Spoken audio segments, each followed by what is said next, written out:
Hey, Anthony Tilley here, and welcome to the Solopreneur Show. Welcome to the Solopreneur Show with your host, Anthony Tilley. To get your hands on more great business training and advice, plus the chance to join our free Facebook group where you will see extended guest interviews, the opportunity of free one-to-one coaching, and behind-the-scenes access to Anthony, go to www.thesolopreneurshow.com and join us today.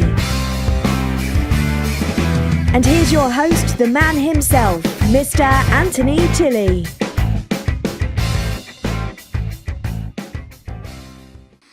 Hey, Anthony here, and welcome to day 7. It's the last day of our launch of these 7 podcasts that we've put out.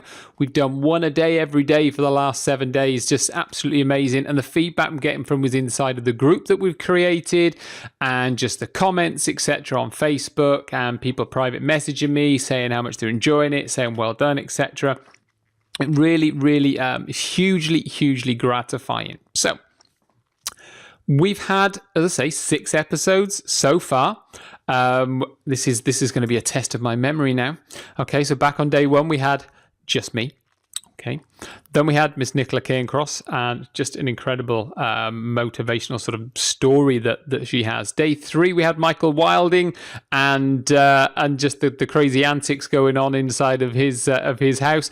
Day 4, we had Rob Temple, magician, hypnotist, red-headed marketer, just product creation extraordinaire going on there. What he shared with us, just absolutely amazing. Day 5, we had Mike from Maine, Mike Thomas, who of course talked to us about interviewing experts and the mindsets of experts as well, the mindsets of people who are successful. It's a big thing I've wanted to pull out within this first launch week. So to go through that and to help you guys that are listening to the show. Then after that, we had Mr. Richard Legg, who really, with his automated webinars, which he's been doing for 4 years. That's just amazing. So, it really has gone to show the power of just, stickability, as we say, just keep it going. And today, which I say is the last day of those first 7, and after today we go weekly. So make sure at thesolopreneurshow.com, you've clicked that subscribe button, so whenever a new podcast is released, you're going to get a notification of it, and you can go and download it. But today, the last one today, I've saved this one for last, actually. It's a gentleman by the name of Kevin Long.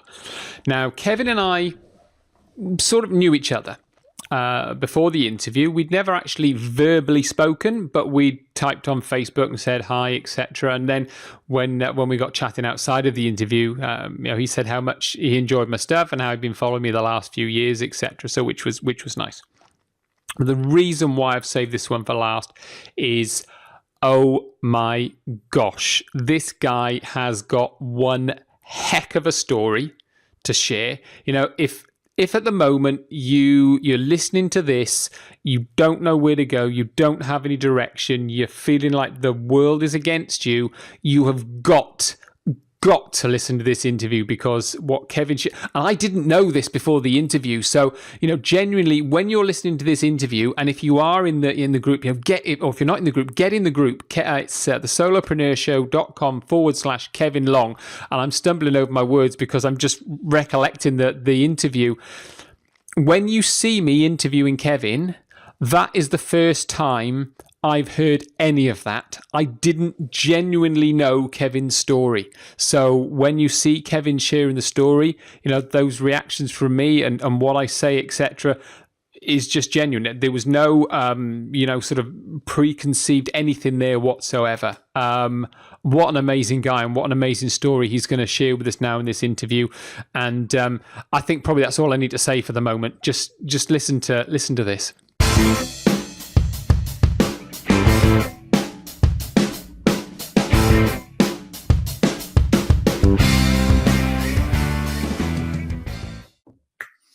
Okay, today I am joined by Mr. Kevin Long, and this really is a great guy that I'm joined with today. And we're going to be talking some really interesting stuff with regards to Kindle publishing. Now, Kevin is actually known as the Kindle King, but he's also, well known as an internet marketer and also now speaker as well. So welcome to the show, Kevin. Thanks, Anthony. It's a pleasure to be on. Appreciate you asking me to come on. No problem at all. No problem at all. I've really been looking forward to this because this is something I'm sort of I'm extremely interested in, as we've just been talking for goodness knows how long before the interview. So, as I say, we're going to talk about Kindle publishing, etc., and people, getting out and giving value to the world, etc., via the printed world. Via the printed word. And what I do like to do, though, before we go into any of that kind of stuff with all of the guests, I really love to hear people's backstories, and and you, like myself, we're not just out of college, so we usually have a fair amount to be able to tell. So please, take your time. Tell us the full story. Wow. Right. Okay. I'll start as early as I can.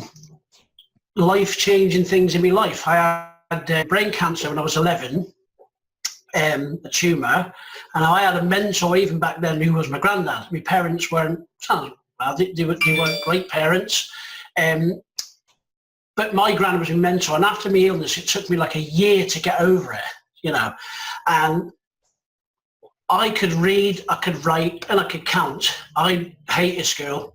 So when I was probably about 12, maybe 12 and a half, I took it on myself to leave school. Mm-hmm.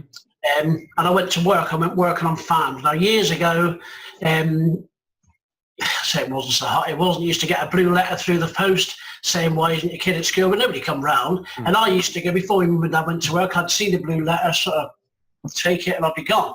I'd go to work. And I'd done this for like 4.5, 5 years, ready to leave. Now, as you probably know yourself, years ago, you needed a leaving report. Mm-hmm. to get your national insurance number. Yeah. And I had to go back to school the last couple of days. And I remember going back and they said, "What are you doing back here?" All the teachers were there. And they said, "We knew you'd never amount to nothing." Now, obviously, on the last day of school, I went and I shook my head teacher's hand through clenched teeth as well.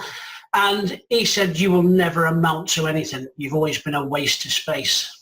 And I said, "Do you know what? When I leave this school in a minute," I said, "I've gone and I'm free. You'll be here till you die." And very ironically, he taught my kids. He died in assembly one day. Oh, God. Yeah, so he did, and that's all he ever done, So I was on probably about the time, about 30 or 40 pounds, because I worked 7 days a week for years. It didn't bother me. Hard graft work.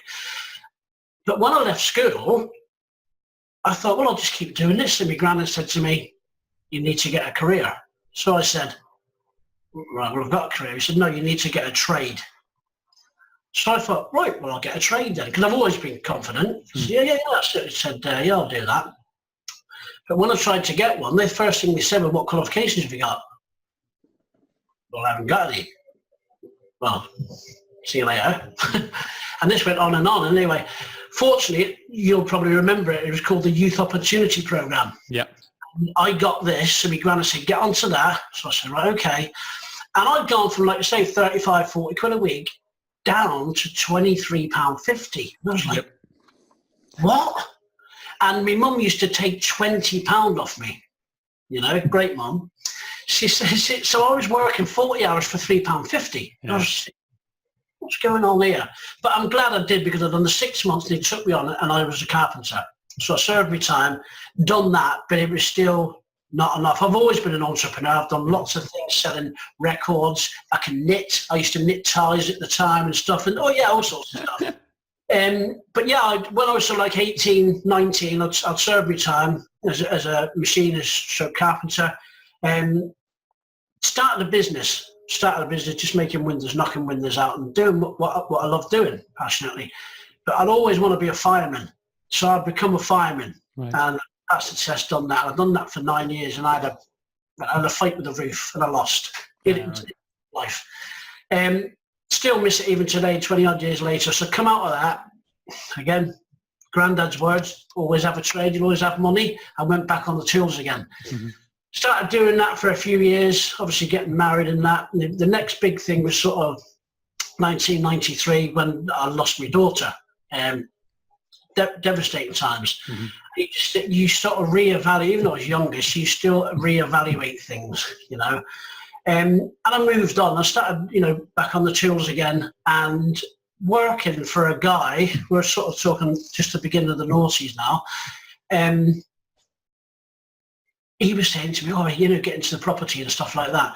And he was saying, he was giving me, and it was good, it was about 100 quid a day I was on, which was great. And then all of a sudden, he's saying, oh, can't believe I've made 10 grand out of this house. And it was only like 3 or 4, and I thought to myself, hang on a minute, I've made that money. Why can't I do it? So I thought I can have a do with it. So at the time, my then wife, I've been married more than once, she wanted a paper shop. So I bought a paper shop. And in the October of 2000, I had some pain down below, and I thought, bloody hell. So anyway, I just went to the hospital because I'm never ill. The 3 times in my life I've been ill, it's been mega serious. So I went to the doctors and they said, you've got testicular cancer. And I was like, oh no, what's this about? Anyway, I was having chemo and that and still managing the shop. And on the 28th of January 2001, my son, he played for Blackburn. He was an amazing soccer player. He had an accident and he was nearly killed and he's disabled. And I just thought, because I'm a good person, I help people, and I'm thinking, what's happening to me here? You know, on a spiritual sort of level, what's going on? And then my friend said to me, he was my best friend, more than friends, he'd saved my life a couple of times, and he was a fireman. He said to me, do you want me to help your wife with the shop while, you know, at hospital with your Kev and, you know, going through your own? I said, yeah. Anyway, I had an affair with her. And it just smashed me. It was the worst 6 months of my life. If I was that far from ending it all, I thought, I can't handle this anymore. Anyway, I did. Got back on, you know, was on my own then, obviously. And then I got into the property and I thought, you know what? So I got a loan to go to America and I bought, I didn't even have the money. I paid 30 grand for a course. And it was how to buy property without using your own money. Right. And you've done it, we've all done it, bought thousands of courses, but I usually follow through with them. And this one I thought, yeah, this is good, because I was a builder. And within a short time, I'd acquired a lot of property. I had 35 at one time. And in 2006, I decided to put, because like I say, since 11, I've got thousands of books. I've been to thousands of seminars on mainly personal development. And I thought, do you know what? I'm gonna put on an event in the UK. And financially, I was doing good. And I thought, I'll do this. So we put on this event in the 9X Arena at the time in Manchester. And we got some world-class speakers. A lot of my mentors all speak for Donald Trump. And Bob Kiyosaki was one of them. And we got some really great speakers to come across. And they said to me, do you know how to do this? And I said, no, so we'll do it. We're on the Trump Expo, all of us. We'll guide you through it. So when I had me interview with the arena, they said, well, do you know, you have to do this. I said, look, I don't know nothing about this. I said, but the guys, they're world-class speakers. They're the ones who are going to be speaking here. They're going to guide me through it. And I said, but I must stress at the beginning, they said to me, in their years and years of experience, that you'll sell probably 80% of the tickets in the last 2 weeks. And they've told me to tell you that. So they said, yeah, okay, fair enough, that's great. So I had to put up a lot of money up front to sell this 14,000 seat arena. We got VIP companies in London promoting it for us, and it went great.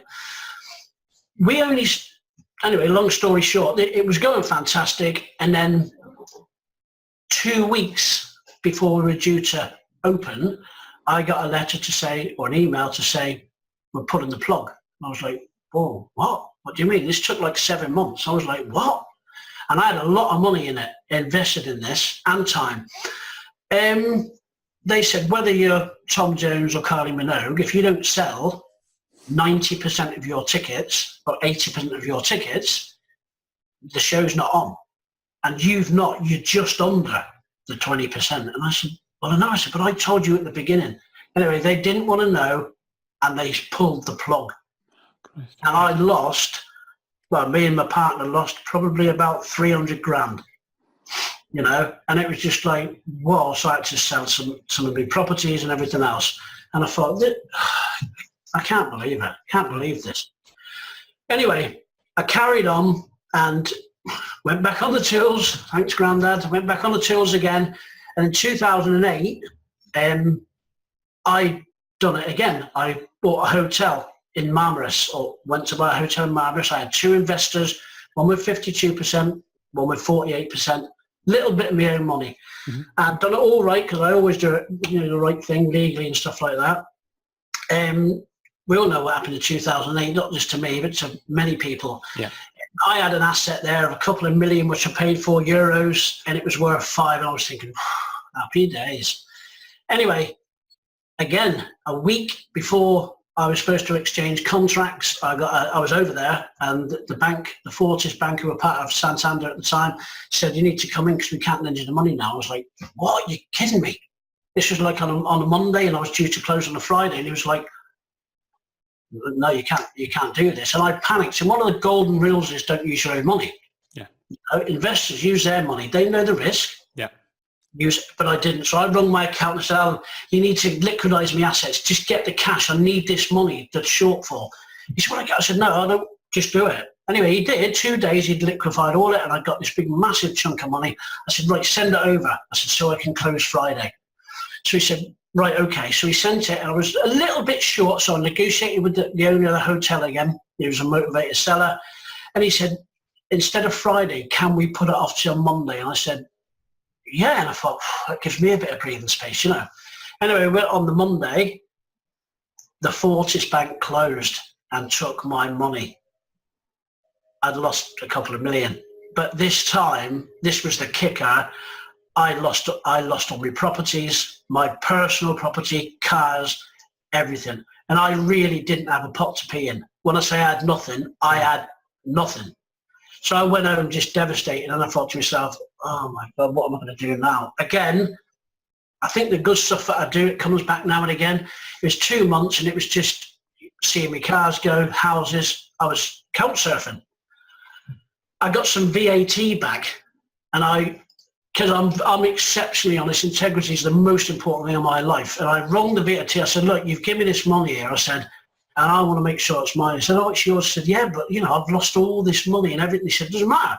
You've paid us. It's an overpayment or an underpayment. Never get that right.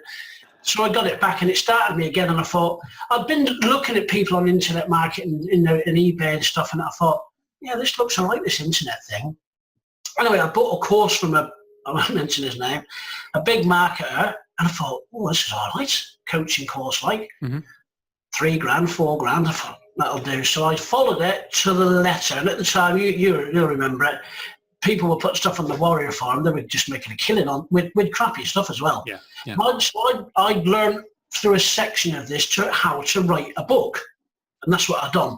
I wrote it on internet marketing, I've done a little bit, you know, made some money here, some money there, nothing substantial, but I knew the principles of it work. So I'd done this, and he said, yeah, do this, do that. So I was there, Warrior Forum, gets it all sorted out. I'm sat there, wrong PayPal, and said, look, I'm going to get loads of money coming through. Don't freeze me account, all the stuff. Sat there, I've got my phone rating. Next thing, boom, launch. So I'm sat there, 1 hour, nothing. 2 hours, nothing. I thought, starts checking things. Next thing, pipping, I thought, sale. I thought, oh, here we go. Excited. Another hour. Anyway, long story short, I didn't move from pee break, tea break, nothing. 15 hours. I sold 2 copies, $14. And I thought, I can't believe it. I've done everything to the letter. So I called the mentor and said, look, I've done everything. People are making money. I know I've done a good product here. But he went, well, if you buy me next course, he said, that was definitely, and I just said, F you. But I didn't say F you. And I've not spoken to him since. And he's a huge marketer. And I was devastated. And I thought, I can't, why do people do this? Why do I fall for it? Anyway, I was talking to a guy, Tom, in America. He said to me, hi, Kev. He said, how did your launch go? And I said, he went, you've done 6 figures, haven't you? And I went, Yeah, so I've done 2 figures. And he went, you've done what? I said, $14. And he was like, no, don't give up, mate. He said, that's a really good book, for basics, like, it's really good. Mm. He said, carry on. He said, have you heard of, like, Kindle? And I went, no. I said, no, what's that? He said, well, Amazon. I said, yeah. He said, it's like a fairly newish thing, what they're doing.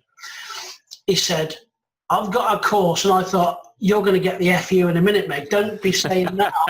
You know what I mean? He said, I'll give it to you. He said, because I've got about 6 or 7 people now. He said, this is going to be a big thing, Kev. He said, just do the course. He said, and give me a review. So I thought, oh, okay. So I'd done it, and I didn't change anything. Obviously, I had to learn how it worked. It took me a couple of weeks. Yeah. But I put my book on in a Kindle format, and it went to number 6 in the bestsellers. And I was just like, oh my God. I think at the time, the algorithms changed now, but at the time, I had like 14,000 downloads. Wow. And I was like, holy smoke. And I was getting these people saying, oh my God, this is so simple. It's great, and this and that. And I was thinking, I knew it was good. So that took me like 4.5 months to write. I wrote a second one on affiliate marketing because I just started on that, making $30, $40 a day. And I thought, well, again, I'll just start with the principles. And within 3 weeks, I wrote it, 3.5 weeks. I put it on there again using his system, and it went to number 1 in 7 countries. And I was like, oh. So obviously my mind's gone like that then. Time. And I've done a couple for, my nephew, his low self-esteem, and he'd done one on poker. Since he was a little kid, and he's a great poker player. And Charlie, that's all he'd done. Mm-hmm. He was low self-esteem, didn't want to, left school. He'd done it. Anyway, his book got to number 1. And this was the turning point about helping people. There's a guy, he runs a radio station in Wales, and one of his DJs, if you like, disc jockeys, was Martin from Ireland. And I got speaking to him one day, and he said, he said, you published? I said, yeah, he's just a soft, lovely man. He said to me, well, I actually wrote a book, he said, it's took me 65 years. I went, it's took you what? He said, yeah, 65. And I said, you're kidding? He said, no. So he started telling me, and basically the gist of the story was when he was like 3 years old, him and his brother, his mum died, and his dad was a soldier. And back then, obviously, probably nearly 100 years ago now, the men weren't allowed to bring the children up. So they went into a Catholic home. And for the 18 years, 15, 16, 17, 18 years, the physical, mental and sexual abuse that them kids went through was horrific. And it was the pain of going through it, why it took so long. It took that long to get it. And that really said to me, would you just have a look at it for me? And I said, yeah. But he wrote this book, Anthony, in such a beautiful way. It was just like, wow. And I said to one public, he said, I've not got the money, Kevin. I said, I don't want the money. Yeah. I said, that's going to help a lot of people, mate. He said, I said, no, definitely. Anyway, so I published the book, and I went around to his little flat in Llandudno, and he was there, and he said, oh, no, I knew it had gone to number 1 already. So I said to him, get your computer, get your laptop out, we'll have a look. And he said to me, what's this little orange box here, number 1? And I went, bloody number 1. I said, do you think you had J.K. Rowling? He went, no, I'm serious. I said, no. And I went across and I'm looking, I said, you are number 1, mate. I said, well done. And I shook his hand and I'll never forget it. He sort of sat back and he went, now, about 6 months before he'd lost his wife. And he said, you don't know what you've done, Kev. He said, I can go to Maureen absolutely clear of pain now. And I started crying, and I broke down in Ireland when I said, I'm okay today because I still feel a bit. Yeah. And he said, you've changed my life. He said, I can go to Maureen now, knowing this is out there. And I was just like blown away. And I said, no, it's okay. There's another bit to the story because there's a guy in Texas who obviously got his book, and he knew about the Artane in Dublin, and he thought, my dad was there. So he contacted Martin through me and said, can I fly you over to America? He said, because I've got some information, he said, which I think we could, exchange. Yeah.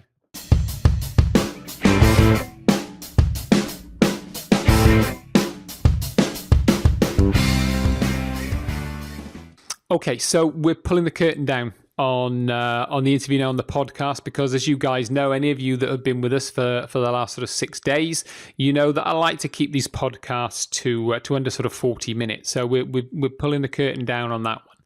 But already you'll see Kevin's sharing some great stuff with us, and his story is only going to get more and more incredible as we go through it. So you need to go to the solopreneurshow.com/Kevin Long to listen to the rest of this interview and listen to the rest of Kevin's just incredible journey. It really is. What he shared with us and how much he opened up. I was very, very touched that he was, he felt comfortable enough on the show to share what he did. So, as I say, if you're on the podcast now, which clearly you are, you're listening to the edited version, either on the podcast or maybe you're on the YouTube channel on our Facebook page, or maybe you are at the solopreneurshow.com/Kevin Long. Wherever you are, you need to get yourself to that page. You need to click to join the group so you can get in there, and then we will be adding the, that lengthened, the extended interview within the next few days. So that said, let's move on now to Katie's favourite part of the show. And now it's time for my favourite part of the show. It's Ask Anthony. All right. So here we go. It's another Ask Anthony. So this week's question, I'm pleased about this. This is an offline kind of related question, and this, funnily enough, comes from somebody else called Kevin. So it's the Kevin show today. I've just opened a barber shop and my speciality is beards. How can I get more people in through the door? Interesting question. Now, my guess is if you are saying your speciality is beards, you're probably, you're going to appeal to this, you're going to be appealing to the younger age group, guys in this sort of, probably let's say 20 to 35, something like that, It's a fashion thing at the minute. The beard is a fashion thing. My eldest son, Jake, he's 20. He's got one. He's had one for a couple of years, and it's always at various different lengths. My nephew, Sam, is 25, and he's got a beard as well. That kind of thing. So it's a fashion thing. So you're going to be targeting young guys, say 20, 35, something like that. The way social media is now, that is what I would suggest initially. You've got to use social media. I would say, given the fact that what you're doing, the service you're providing is a very sort of visual service, that and again the sort of the age group you're sort of targeting, I don't think these customers would have any problem with this, but taking before and after pictures. Take a picture of them before you cut it and before you afterwards, etc. And take one from the front, one from the side, one from the other side, that kind of thing. Get it on Instagram, that kind of thing. But also as well, so you if you can see there's big sort of transitions in people, put that on Instagram and get yourself a following. Now, it's quite interesting for people my age, somebody my age listening to this, you're going, probably, what, really? Seriously? But I'm telling you, as somebody with a teenage son and a son who's just out of teenage years, and nephews and nieces that are that kind of age, etc., this stuff works. That's what they're all into now, and Snapchat as well. Say Snapchat, Instagram, those are the sort of the big ones there. Facebook, not so much actually for the youngsters these days. Neither of my boys use Facebook anywhere near as much as they sort of did a couple of years ago. So Instagram is the big one, but also as well, it's not just putting those pictures on there. Putting cool stuff. Retro pictures of motorbikes or rap and hip hop and all that kind of thing. The kind of stuff that's going to attract your kind of clientele. This isn't you're not going to attract somebody like me. You're not going to attract somebody in their 60s. A lecturer who's had a beard for 35 years or whatever. We're not your target market. Your target market really is going to be those young guys who, if beards are your speciality, they want them to look good and nice and cool and trim, etc., etc. So they want to come and obviously have the hair and the beard done. Maybe you do various other different bits and pieces, sort of the proper shaves with the old sort of cutthroat razor, that kind of thing. You really want to be going after those kind of people. And that's a good way of getting sort of more people in, is building that Instagram following, etc. Because I'm sure you're going to have mates who are on Instagram, who are on various social medias, and you can get them to follow you and share you, and you'll start to find that grows. Clearly, the traditional methods as well of putting some flyers through doors and putting adverts in newspapers, etc., are going to start. It's going to help. It's going to start to get a few people in. But of course, that's quite a sort of a scattergun approach.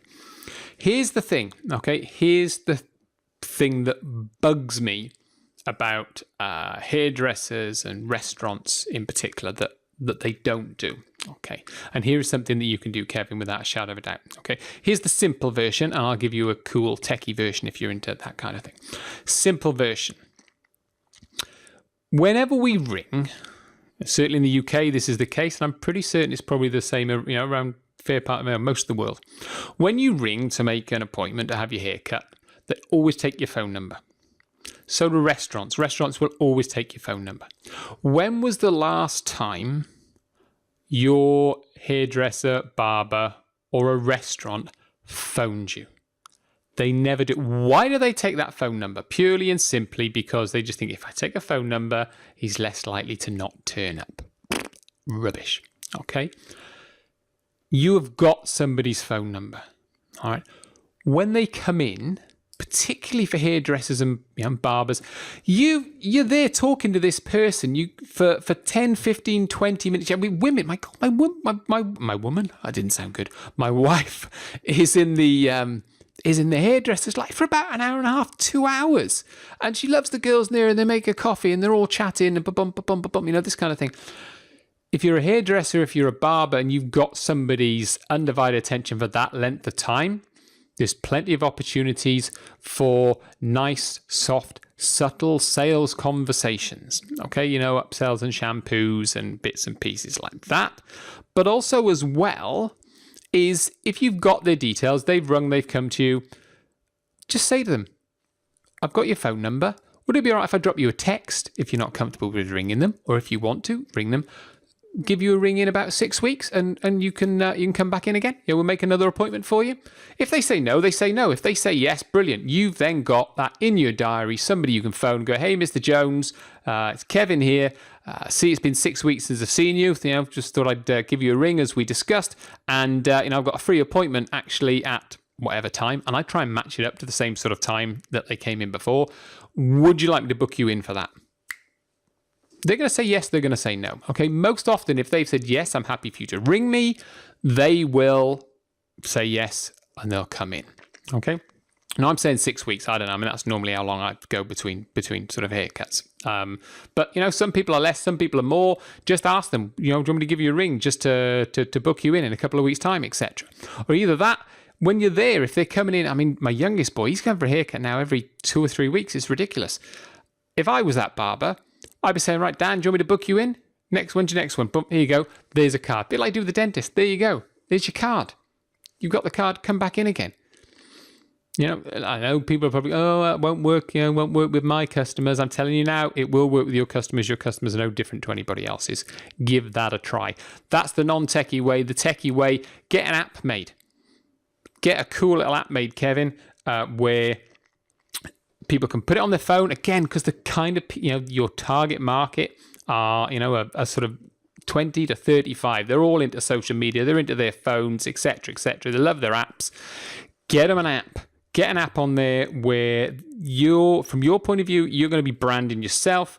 You're going to be sharing information about, beard care, any new ideas, new products, etc. You can put some little links in there where they can buy, get them online, perhaps do some deals and some vouchers, etc. with the manufacturers, get a discount for them. But also as well, have a little calendar in there. Have a calendar in there so they can see when you've got a vacant slot and they can book their haircut. Bang. There you go. They're booked. They don't have to ring. They're done. It's all about ease. Something pretty cool. A little app with your logo on their phone. They're seeing it there every day when they're on their phone. Apps are not ridiculous to get made these days. You go to somewhere like Upwork.com, tell them, have a look and tell them the kind of thing that you want. This is the way that things are moving forward now. This is the way that things are moving forward. So there's just some ideas for you with regards to getting more customers in through the door. And same with restaurants. You've got people's phone numbers. If you've got a quiet couple of nights, so you're looking and there's nobody there, give some people some ring. Hey, Mr. Jones, been a while since we've seen you. Just want to let you know that we've actually got a great offer this Thursday evening. We're doing a free carafe of wine with a meal for two. It's not been a little while since we've seen you, but we're just letting our best customers know about this. Are you free this Thursday? Would you like to come and join us for that? Nice, simple, easy conversation. If somebody doesn't want to, they'll say no. But the thing to remember is, if you're a restaurant, you're ringing this person because they've been there for a meal. They've come in. Hopefully they've enjoyed it. If you've had a complaint from them, then, strike them off your list and don't ring them. But just give them a ring. Give them a call. It's a nice thing to do as well. People have the phone call, got this offer. We were thinking of you. You're one of our premium customers, and would really like to see you. So we just wanted to make this offer to you. How does that sound? Nice, simple conversation. Doesn't have to be a big, heavy sell. And again, as I say, you may be sitting here, people are sitting here going, wouldn't work with my customers, wouldn't work in the industry I'm in, etc., etc. I'm telling you now, it works with every damn type of customer. Okay, so there we go. So that is the end of Ask Anthony today. Now, guys, this, of course, is the last of our 7-day launch, our launch mode. And we've had the episodes. If you haven't downloaded the other episodes, please get into iTunes and download the episodes. You can go to the solopreneurshow.com, and you can see there as well where you can subscribe and where you can click links to go through to iTunes to download. You can leave reviews on iTunes as well. You can come in and join us in the group where you can hear the whole things. We've got it all going on here, guys, okay? We've got it all going on. I've got you covered in all ways, shapes, or forms that I possibly can to be able to help you to develop your business, to be able to listen to these shows as well, and also to view them either in their edited version or in their long form inside of the group. So, as I say, this now is the last episode in terms of our daily episodes. We are now going to go to a weekly episode, and you are not going to want to miss who we've got in the next episode. We have got a top UK marketer who is just doing amazing things and has been doing amazing things for quite a while within their business. So I'm really looking forward to. I'm going to tease you with that one. I'm not going to reveal who it is, but you're not going to want to miss hearing from this gentleman. All right, so just do the right thing. Get yourself to the solopreneurshow.com, and obviously if you want to hear the interview that we've just done there, solopreneurshow.com/Kevin Long. And you can see the video, etc. And that's all there is for now. I'll see you next week. Take care. Bye now.